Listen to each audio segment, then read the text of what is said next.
और सरकार को मेरी चुनौती, मेरे खिलाफ कार्रवाई करे, जेल में भेज दे, आई डोंट केयर। भारी भ्रष्टाचार है और सारे अधिकारी बाकायदा बोली लेकर आते हैं और वो बुरी तरह लूटते हैं। विजिलेंस ने खुद कहा है कि वे 140 अधिकारी व कर्मचारी हरियाणा के भ्रष्ट हैं, जिनकी सूची हमारे पास है, उन पर हम शीघ्र ही कार्रवाई करेंगे। इससे एक बात तो साफ होगी कि भाजपा सरकार का ये दावा बिल्कुल गलत है कि वो उनके राज में भ्रष्टाचार नहीं है। और ऐसा ही सूची 350 कर्मचारियों की जब आदरणीय मनोहर लाल खट्टर जी हरियाणा के मुख्यमंत्री थे तब भी कहा गया था, विजिलेंस का जब शत्रुजीत कपूर विजिलेंस का डीजी था, कि वे हरियाणा में 350 कर्मचारी भ्रष्ट हैं और जिन पर हम कार्रवाई करेंगे। अगर भ्रष्टाचारी थे और आपका जिस व्यक्ति ने ये सूची बनाई थी उसको आपने फिर हरियाणा पुलिस का डीजीपी बनाया, और वो मनोहर लाल खट्टर की सरकार का भी ब्लू वाइड अफसर था, कि सरकार जो भ्रष्ट अधिकारी हैं वो हैं, ये कटु सत्य है। उन भ्रष्ट अधिकारियों का पर्दाफाश करने के नाम पर कि हम तुम्हें पर्दाफाश कर देंगे, बेनकाब कर देंगे, तुम्हारे खिलाफ कार्रवाई करेंगे, भाजपा सरकार मोटा माल वसूली कर रही है।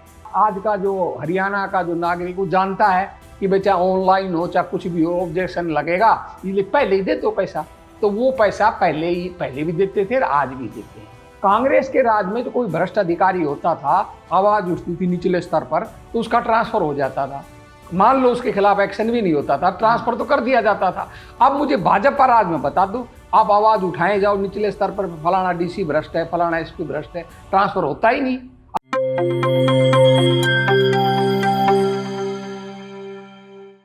प्यारे दोस्तों, सादर अभिवादन। मैं हूं महेश कुमार वैद्य और आप देख रहे हैं एनजेपी हरियाणा।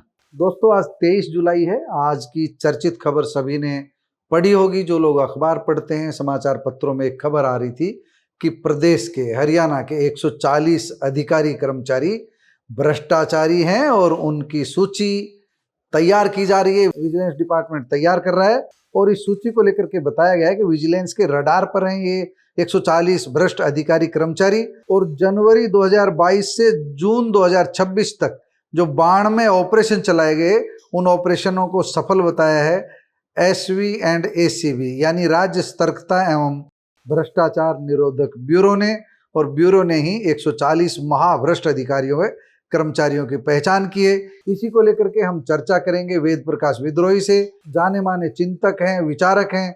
वैसे तो कांग्रेस में रहे हैं ज़्यादा समय, कांग्रेस के पूर्व प्रवक्ता हैं, आज भी शायद कांग्रेस के सदस्य तो हैं ही। इन्हें कोई पदभार अभी राव नरेंद्र ने नहीं दिया है, लेकिन जब तक कांग्रेस का पद इनके पास नहीं है तब तक सामाजिक मुद्दों पर खुलकर बात करते हैं।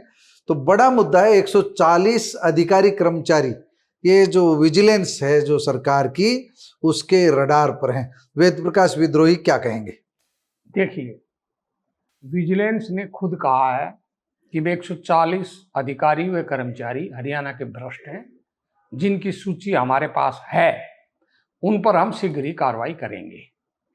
इससे एक बात तो साफ होगी कि भाजपा सरकार का ये दावा बिल्कुल गलत है कि वो उनके राज में भ्रष्टाचार नहीं है। इसका मतलब ये है कि जो हरियाणा का जो सतर्कता विभाग है, विजिलेंस है, जिसका काम ही भ्रष्टाचार को पकड़ना और भ्रष्टाचार को छापे मार के मुकदमे बनाना है, वो स्वयं स्वीकार कर रहा है कि हरियाणा में भ्रष्टाचार है।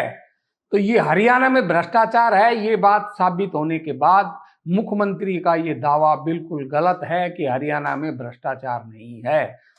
और ऐसा ही सूची 350 कर्मचारियों की जब आदरणीय मनोहर लाल खट्टर जी हरियाणा के मुख्यमंत्री थे तब भी कहा गया था, विजिलेंस का जब शत्रुजीत कपूर विजिलेंस का डीजी था, कि वे हरियाणा में 350 कर्मचारी भ्रष्ट हैं और जिन पर हम कार्रवाई करेंगे।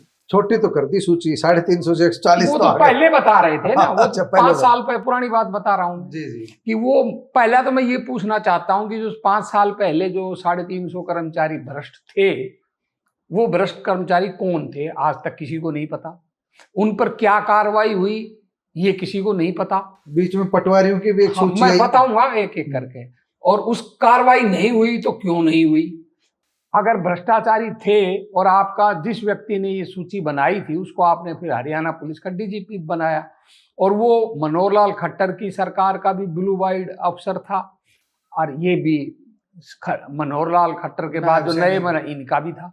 तो जब ऐसे अधिकारी का जो उनको प्रिय अधिकारी थे उसने सूची बनाई हो तो वो सूची पर कार्रवाई क्यों नहीं हुई? इसका मतलब ये है कि अगर सत्यजीत कपूर सही थे, उसका किसी ने खंडन नहीं किया, तो इसका स्पष्ट अर्थ ये है कि सरकार ने खुद ही भ्रष्टाचारी जो लोग हैं उनको संरक्षण दिया है। और जो सरकार भ्रष्टाचारियों को संरक्षण नहीं, इससे ये कैसे साबित होगा कि सरकार ने संरक्षण दिया है? हाँ, वो इसलिए दिया ना, कार्रवाई नहीं की ना। कार्रवाई नहीं, 350 में वही बात बता रहा हूँ। जी जी। अगर 350 कर्मचारी भ्रष्ट थे, सरकार को पता है, तो उनके खिलाफ कार्रवाई क्यों नहीं हुई? और वो भ्रष्ट कौन थे ये प्रदेश की जनता क्यों नहीं बताया? ये लोकतंत्र है, कोई गलत तानाशाही तो है नहीं कि भाई आपने अपनी सूची बना ली, बताओगे नहीं। अधिकारी जो होता है वो लोक सेवक होता है, और लोक सेवक अगर भ्रष्ट है, सरकार उसको मान रही है, सरकार के पास कोई सूची है, तो कोई भी सरकार हो उसका ये कर्तव्य बनता है कि जनता को बताए भ्रष्टाचारी है तो नाम बताए, उनके खिलाफ कार्रवाई करे। ये कुछ भी नहीं किया। अब उसके बाद 5 साल बाद फिर आ गए कि भाई हमारे पास 140 की सूची है। इससे पहले इन्होंने पटवारियों की सूची जारी कर दी थी कि हमारे पास पटवारी है, पटवारियों ने हड़ताल कर दी। पटवारियों ने हड़ताल कर दी तो जब सरकार को वापिस लेना पड़ा कि हमारे पास कोई सूची नहीं है। उससे पहले इन्होंने फिर कह दिया था कि भाई इनके पास लगभग 100 करीब, या पता नहीं, मेरे को एग्जैक्ट नंबर याद नहीं, इतने भ्रष्ट तहसीलदारों की सूची है। जब तहसीलदारों ने विरोध किया तो उस सूची को वापिस ले लिया। तो इसका मतलब दो ही है कि सरकार जो भ्रष्ट अधिकारी हैं वो हैं, ये कटु सत्य है। उन भ्रष्ट अधिकारियों का पर्दाफाश करने के नाम पर कि हम तुम्हें पर्दाफाश कर देंगे, बेनकाब कर देंगे, तुम्हारे खिलाफ कार्रवाई करेंगे, भाजपा सरकार मोटा माल वसूली कर रही है। वसूली कर रही है, बिल्कुल। कोई भी सरकार जो ये माने कि उनके पास भ्रष्टाचार की सूची है, अधिकारियों की सूची है, और 4 बार ऐसा दावा सरकार कर चुकी है। ये दावा पहले 350 का हुआ, फिर तहसीलदारों का हुआ, तहसीलदारों, नायब पटवारियों का फिर हुआ, पटवारियों का हुआ, और अब चौथी बार अब 140 का हो गया। तो मतलब जो ये इस तरह के दावे विजिलेंस की ओर से किए जा रहे हैं, ये वसूली के दावे हैं कि जो अधिकारी पैसा दे देगा तो भाई ये मामला दब जाएगा, और जो नहीं देगा तो उजागर कर देगा। तो बड़ा गंभीर आरोप लगा रहे हैं। मैं तो बिल्कुल सही कह रहा हूं। अगर सरकार ऐसी सूची है उसके पास, सरकार को शिकायतें मिल रही है, शिकायतें कि ये फला शिकायत है, ये फला शिकायत है, लेकिन सबूत नहीं होगा। कैसे सबूत नहीं है? आप इस खबर को ध्यान से पढ़ो। सरकार ने कहा कि 140 कर्मचारी ऐसे हैं, अधिकारी कर्मचारी। मैं इस खबर को स्क्रीन पर ही दिखा देता हूँ, जो अखबारों में आ रही, पूरी पढ़ लेंगे लोग। बिना पैसे लिए ये काम ही नहीं करते, और इनकी लगातार शिकायत आ रही है कि पैसे ले रहे हैं। कोई एक शिकायत नहीं है। और सरकार ने, विजिलेंस ने, वो शिकायत के बाद विजिलेंस ने सूची बनाई, माना है कि ये भ्रष्ट हैं। अब उनकी सूची नहीं बनानी, अब तो सर ये खबर ये कहती है हम कार्रवाई करेंगे। तो कार्रवाई जब की जाती है, जब ये पुष्ट हो जाता है कि उक्त अधिकारी कर्मचारी भ्रष्ट साबित हो चुके। मैं विद्रोही जी की बात से सहमत हूँ, लेकिन बड़ी संख्या में अधिकारी भ्रष्टाचारी भी हैं, कर्मचारी भ्रष्टाचारी भी हैं, रिश्वत भी लेते हैं, खुलेआम बिना रिश्वत लिए काम नहीं करते। सारी बात सही है, लेकिन कहीं ना कहीं सरकार का एक प्रयास, जैसे हम तहसीलों में देखेंगे, पारदर्शिता सुनिश्चित करने के लिए, रजिस्ट्री को ऑनलाइन करने के लिए कुछ तो हुआ होगा। कांग्रेस सरकार की तुलना में कुछ तो पहल हुई होगी। देखिए, ऑनलाइन रजिस्ट्री हुई, ऑनलाइन इतना फर्क पड़ा है कि पहले कांग्रेस के जमाने के अंदर जो होता था, ऑनलाइन तो कांग्रेस के जमाने से शुरू हो गई थी। जी। कि आप जाते थे, कैमरे के सामने बैठते थे और फोटो खींचती थी, तभी आपका जमीनों का नाम, चाहे आपने अपने परिवार के नाम करवानी हो, चाहे खरीदनी बेचनी हो, ऑनलाइन हो गई थी। पर कागज आप देते थे, मैनुअल देते थे। अब इन्होंने केवल इतना किया कि जो मैनुअल कागज दिए जाते थे, उन कागजों को भी ऑनलाइन आप घर बैठ कर लोड कर दो। जी। वो कागज मैनुअल देने की जरूरत नहीं पड़ेगी। तो एक बार जब जो कागज देने जाते थे, उसकी बजाय आप घर बैठ के कर दो। टोकन पहले भी मिलते थे, अब भी टोकन मिलेंगे। जब सरकार आपको टोकन देगी कि फला दिन, नहीं, इससे भ्रष्टाचार में कुछ कमी आई होगी? कोई कमी नहीं आई है, कोई कमी नहीं। अच्छा, कमी नहीं आई। कमी क्यों? इसलिए नहीं आई कि जो ऑनलाइन आप कागज दोगे उसकी जांच कौन करेगा? जांच तो ऑनलाइन वही कर्मचारी करेंगे जो पहले करते थे। वो ऑब्जेक्शन लगा देंगे, ऑब्जेक्शन लगा के कह देंगे भाई ये ऑब्जेक्शन है, ये ऑब्जेक्शन है, और आपको 4 बार घुमाएंगे तो आप समझ जाओगे, उन्हीं की शरण में जाना पड़ेगा। आप समझ जाओगे कि भाई किस लिए बार बार बुला रहे हैं। और आज का जो हरियाणा का जो नागरिक वो जानता है कि भाई चाहे ऑनलाइन हो चाहे कुछ भी हो, ऑब्जेक्शन लगेगा, इसलिए पहले ही दे दो पैसा। तो वो पैसा पहले भी देते थे और आज भी देते हैं।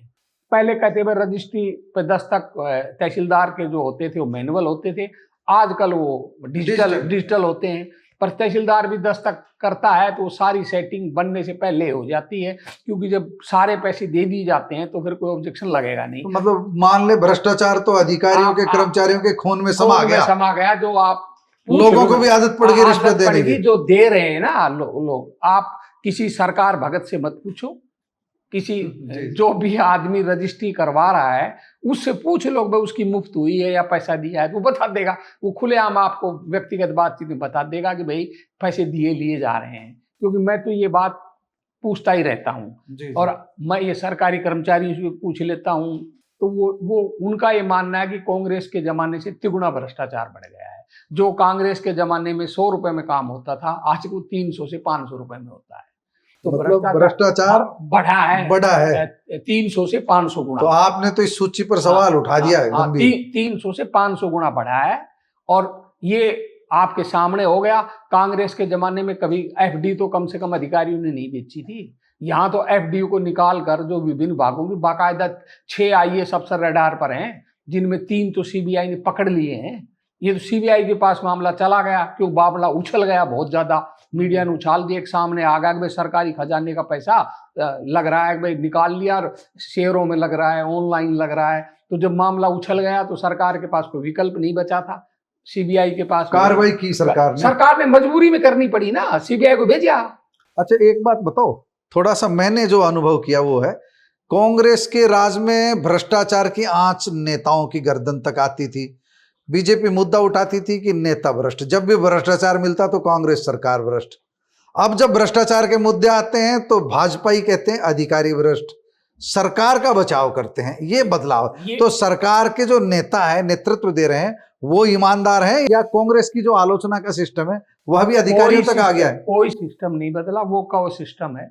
फर्क इतना पड़ा है कि जो मीडिया पहले स्वतंत्र था, ईमानदार था, निष्पक्ष था, वो बिल्कुल सच्ची बात लिख देता था। अब मीडिया पे कंट्रोल हो गया, और मीडिया पे कंट्रोल इसलिए हो गया, मैं स्पष्ट करना चाहता हूं, मैं मीडिया कर्मियों की बात नहीं कर रहा।